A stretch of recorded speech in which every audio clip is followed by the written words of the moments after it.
Strategi full digital marketing juga bisa disebut sebagai inbound digital marketing. Nah, kenapa disebut inbound digital marketing? Karena lebih relevan dengan konsumen. Strategi ini memfokuskan tentang bagaimana caranya brand itu ditemukan oleh calon konsumen atau konsumen. Metode-metode dalam melakukan inbound marketing antara lain dengan adanya pembuatan konten marketing, ya, seperti adanya e-book, podcast, blog, atau membuat infografik, membuat video-video YouTube. Lalu metode penggunaan inbound marketing lainnya adalah social media participation. Social media participation di sini adalah kontennya yang menarik dan bermanfaat akan cenderung cepat di-share atau dibagikan oleh masyarakat. Misalnya di media sosial, di Facebook dan di Twitter, ketika orang nge-share tentang promosi, itu akan langsung tersebar. Ya. Hal ini akan menarik algoritma dari Google untuk meningkatkan performa ranking di search engine secara SEO karena adanya penyebaran link. Apabila website kita sudah ada di top Google Search, hal tersebut akan mendorong terjadinya peningkatan visitor ya atau pengunjung ke dalam sales, penjualan dari produk.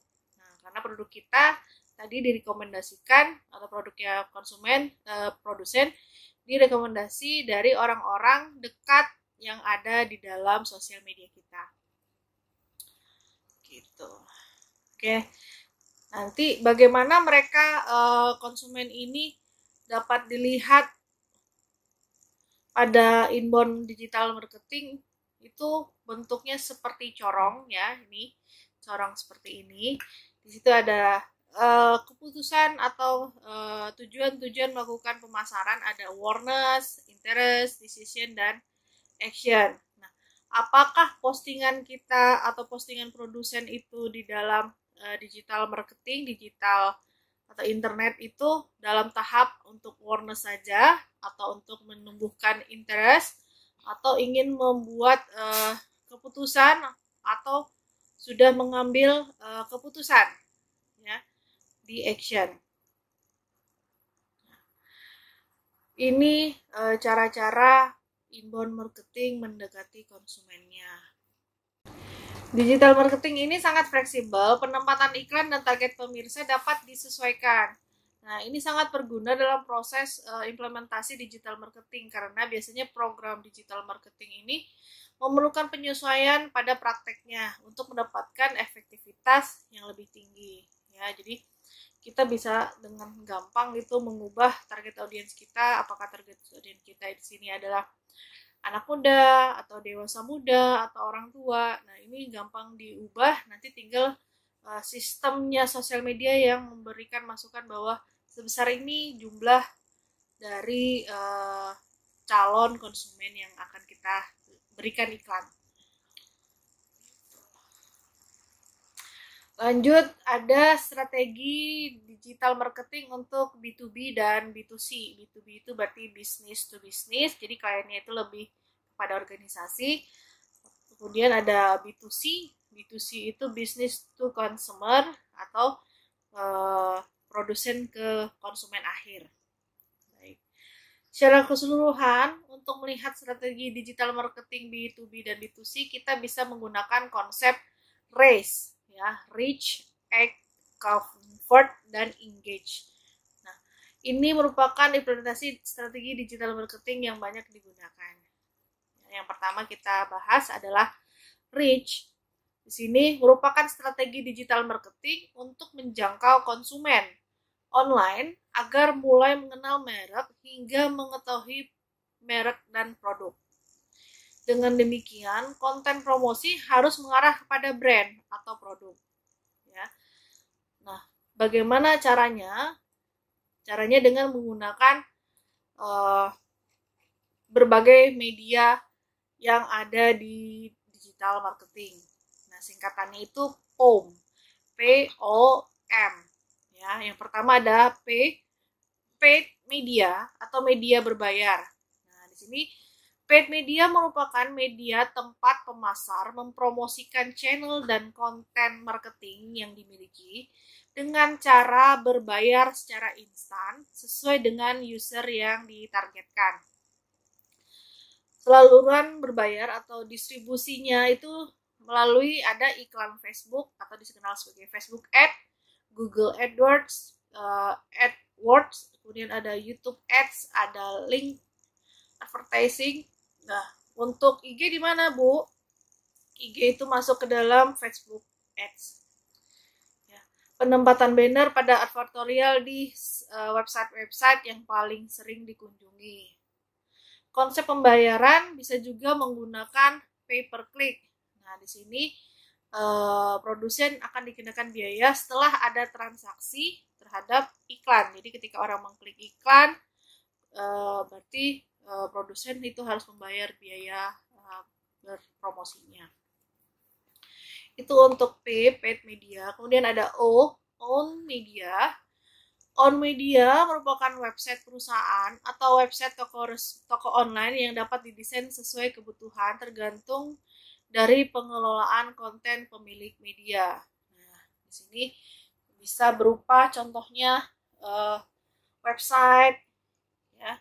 Kemudian ada e-commerce-nya, fanpage, ya, atau di Facebook itu sekarang udah langsung ke page namanya ya. Terus situs blog kalau ingin memiliki hanya katalog di situ namanya situs blog. Tapi kalau ingin ada proses penjualannya berarti sudah berubah menjadi e-commerce. Listing, Twitter, account, dan bisa juga Instagram. Sekarang sudah bisa langsung melakukan pembelian produk di Instagram Ads. Kemudian di sini ada earn media atau EM. Pengelola dari own media tadi ya dinamakan earn media. Hal-hal yang perlu dioptimalkan dari media secara organik dan jangka panjang seperti pengelolaan konten Facebook, misalnya ada share, mention, dan engage. Lalu ada search engine automation, SEO. Itu bisa dikerjakan untuk pengelola dari own media. Jadi kalau own media itu adalah rumahnya atau place-nya, sedangkan earn media itu si pemilik own media. Nah, berikutnya yang kedua itu dari REST itu ada act. Act di sini maksudnya adalah transaksi atau keterlibatan dengan para pemirsa iklan atau pemirsa web. Mendorong interaksi di situs web dan media sosial untuk menghasilkan prospek merupakan tantangan besar bagi pemasaran online. Proses inbound marketing di sini sangat banyak terjadi. Nah, di sini banyak sekali mulai melakukan tahapan membentuk keinginan dan melanjutkannya menjadi decision pada tadi fungsi corongnya inbound marketing ya. Upaya digital yang perlu dilakukan di sini adalah mendorong pemirsa untuk lebih tergerak dalam mengambil keputusan. Ini tentang membujuk pengunjung situs atau prospek mengambil langkah selanjutnya. Jadi biasanya muncul penawaran-penawaran untuk pembelian. Ya, misalnya ada diskon, ada misalnya gratis ongkir, atau misalnya cashback. Itu. Bagi banyak jenis bisnis B2B, ya, business to business, ini menghasilkan prospek namun bukan berarti mencari tahu lebih banyak tentang perusahaan atau produknya, mencari untuk menemukan produk dan membaca posting tab blog. Ya, untuk menganalisanya bisa menggunakan Google Analytics Tools di sini ya. Berikutnya ada convert dari REST. Artinya ada konversi penjualan, upaya digital marketing yang dikerahkan untuk mendorong pemirsa atau pengunjung mengambil langkah berikutnya, itu berubah menjadi pelanggan. Jadi kalau tadi hanya calon pembeli atau calon konsumen, nah di convert ini adalah upayanya lagi untuk biar produk konsumen ini atau calon konsumen ini membayar. Nah, di sini juga diberikan bagaimana transaksi ini bisa dilakukan. Ya, bisa melakukan secara online kah, atau menggunakan digital money, ya, uang digital, ya, atau menggunakan saluran offline, jadi transfer bank atau COD kayak gitu. Berikutnya dari REST ini adalah engage, proses yang paling akhir. Di sini hubungan jangka panjang dengan pembeli pertama kali dengan cara membangun loyalitas, ya, diberikan dengan adanya customer service. Jadi ketika ada pembelian ulang, si customer service bisa langsung berinteraksi dengan konsumennya. Sebenarnya ini nggak harus dia melakukan pembelian berulang ya, tapi kalau contohnya ini seperti di Tokopedia, jadi ketika kita sudah membeli produk, kemudian kita disuruh untuk diajak untuk terus melakukan hubungan dengan penjualnya melalui pemberian pemberitahuan bahwa produk telah sampai, kemudian disuruh membeli ulasan produk kayak gitu. Jadi bentuk itu adalah bentuk engage dalam digital marketing. Lanjut, di sini ada strategi penjualan digital marketing. Nah, yang pertama adalah hard selling. Nah, kata-kata hard selling ini sangat sering didengar karena bukan berarti penjualan yang keras, tapi penjualan secara langsung. Jadi ketika dalam suatu promosi, dalam suatu pemasaran itu langsung menawarkan bahwa produk ini pasti dibutuhkan oleh konsumen atau calon konsumen.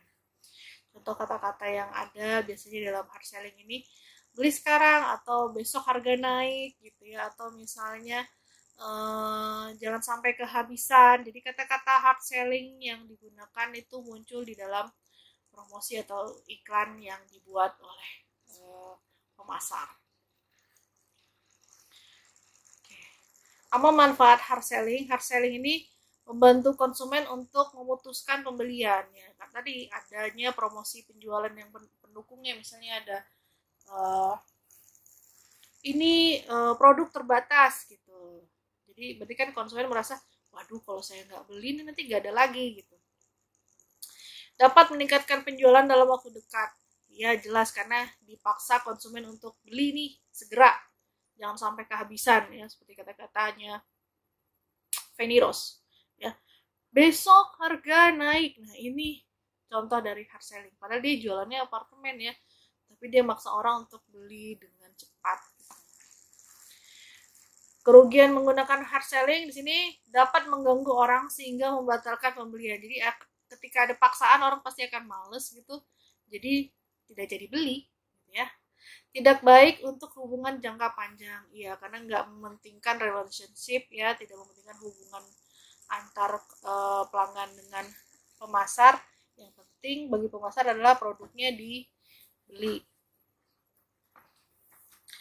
Oke, nanti akan saya tampilkan di sini struktur penawaran untuk penjualan hard selling, di mana ada headline, ya, judul utama, headline yang menentukan apakah prospek Anda akan membaca penawaran atau tidak. Kemudian ditampilkan benefit dari tawaran. Benefit biasanya keunggulan penggunaan produk, keunggulan dalam produk, benefit yang didapat jika menggunakan produk. Kemudian bisa juga bentuknya di sini adalah testimoni. Pemasar dapat memasukkan tanggapan-tanggapan atau respon dari konsumen yang puas dalam pelayanan atau pada produk yang dijual. Lalu bisa juga bentuknya adalah special offer, penawaran spesial yang tidak bisa ditolak oleh prospek. Misalnya, ibu ini adalah pembeli terpilih, gitu-gitu ya. Sehingga kalau hanya ibu loh yang kita berikan tawaran, padahal ke semua orang dia berikan penawaran gitu ya. Itu. Kemudian ada bonus menarik nih adalah promosi penjualan. Misalnya dapat free sampel, dapat hadiah uang tunai, cashback, atau dapat goodie bag gitu ya. Misalnya kayak beli handphone, oh dapat speaker mini, atau beli handphone misalnya dapat cash dan anti gores. Jadi bonus-bonus terhadap pembelian produk. Juga bisa saja kita memberikan warning, peringatan pada prospek, pada calon konsumer bahwa penawaran ini sangat terbatas dan harus segera diputuskan. Ya. Ini yang biasanya menjadi orang tidak jadi membeli, jadi dipaksa untuk membeli. Nah, yang terakhir adanya call to action, instruksi pada customer untuk segera melakukan pembelian. Jadi biasanya untuk hard selling ini konsumen jadi terpaksa membeli produk padahal produk belum tentu dia butuhkan, dan ketika setelah pembelian konsumen menyesal, dia akan memberikan review atau memberikan respon kepada orang-orang yang negatif gitu ya. Jangan beli produk ini karena begini. Nah, ini bahayanya menggunakan hard selling. Tapi kalau hard sellingnya tetap dalam konteks bahwa dia melakukan warning dan call to action-nya tidak memaksa, mungkin tidak apa-apa. Oke, nanti berikutnya ini saya berikan contoh-contoh iklan di sosial media yang melakukan hard selling ya. Ada yang bentuknya call to action-nya ada shop now, belanja sekarang, atau order sekarang, atau misalnya ada juga yang minta like segala macam ya. Jadi ciri-ciri hard selling itu ada call to action, ada warning tadi, produk terbatas segala macam, kemudian ada harganya dan sudah langsung terlihat jelas benefit dari penggunaan produk gitu, ya. Hanya ada di iklan, Bu? Tidak. Ini semua ada di bentuk-bentuk promosi. Misalnya ketika melakukan personal selling menggunakan SPG, hard selling sangat digunakan, sering digunakan gitu ya. Berikutnya ada soft selling. Soft selling ini lebih mengedepankan penjualan secara halus, jadi orang tidak merasa terpaksa, konsumen tidak merasa diharuskan untuk membeli produk. Nah, konsumen diberikan waktu untuk berpikir gitu ya. Kekuatan utamanya menunjukkan keuntungan terbesar jika prospek membeli produk atau layanan yang ditawarkan. Manfaat soft selling: mendapatkan kepercayaan pada konsumen, membantu membangun reputasi dari brand atau produk. Kerugiannya kadang nggak cukup untuk meyakinkan konsumen karena masih terlalu soft, jadi hanya bermain di emosional benefitnya saja, tidak berjelaskan secara terbalik ya, hanya meyakinkan konsumen berdasarkan rasional benefit saja. Jadi misalnya kita membeli kopi, nah kopi itu kalau rasional berarti kan sebagai minuman untuk mengurangi rasa ngantuk, nah, itu rasional. Tapi kalau menggunakan hard selling, kita memberikan emotional benefit. Jadi kalau pakai ini nanti ibu akan terlihat cerah, akan terlihat muda berapa tahun. Nah, itu proses-proses hard selling itu biar penjualan lebih cepat terjadi. Baik, saya berikan juga contoh dari soft selling ya, bentuk iklan dari soft selling di sini.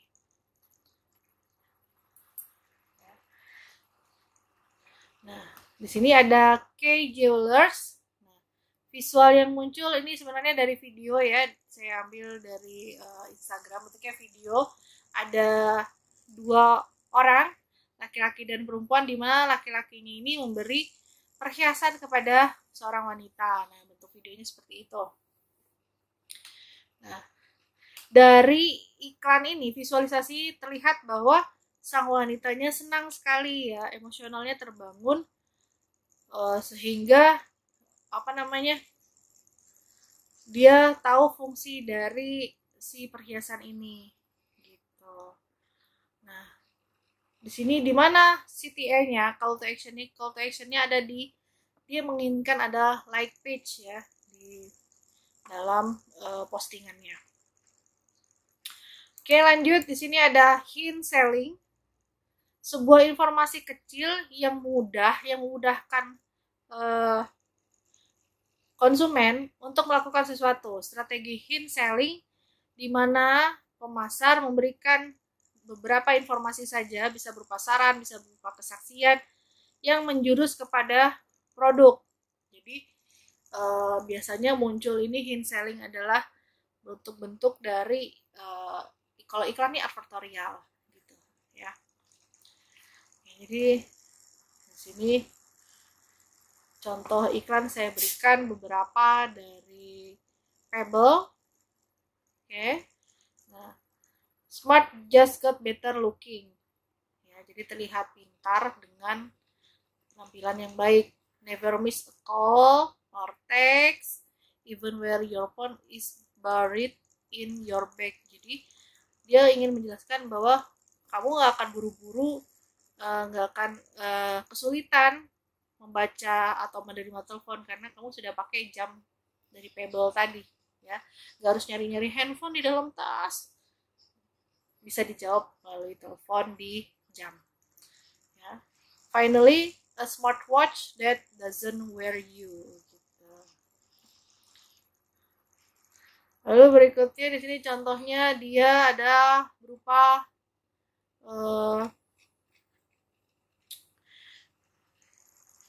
testimoni ya, testimoni bahwa di sini si perempuan bercerita bahwa I made an extra $500 this month from my site with InfoLink.